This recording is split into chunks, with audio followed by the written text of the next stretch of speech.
Hey there, MJ here, and welcome to another video which I'm really sure na mag-crave yun mo chicken wings and shrimps after watching this video. Introducing to you Shrimp Wings, the first ever only chicken wings and shrimps here in Cagayan de Oro City. Shrimp Wings is located at 18th 2nd Street sa Barangay Nazareth. Pero para dili na mo malibog, at bang good siya sa City High.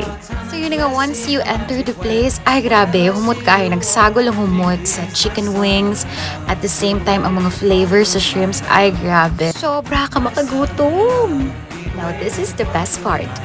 Yes, 399 pesos lang. Na kay only shrimps, only wings, plus only rice na ha. So, sobra kasulit. And in just a little while, I'll show you the flavors they have for their shrimps and chicken.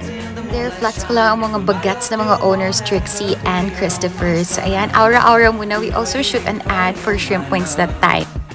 Okay, so unsa man ang mga flavors sa shrimp? So, here's their original flavor. And the spicy one, which is really my favorite. Grabe, kalas kaayo ni guys. And for those nga dili mahilig halang, napun sila yung mild flavor nila. And here we go sa chicken. So they have their cheesy chicken, their honey butter chicken, and the garlic parmesan. Girl, excited yarn. So for the chicken wings, all of their flavors are so delicious, but their best sellers are the honey butter, the garlic parmesan, and the buffalo chicken. So you must try it. And ani kadago ang chicken. Imagine that. So super busog na busog ka.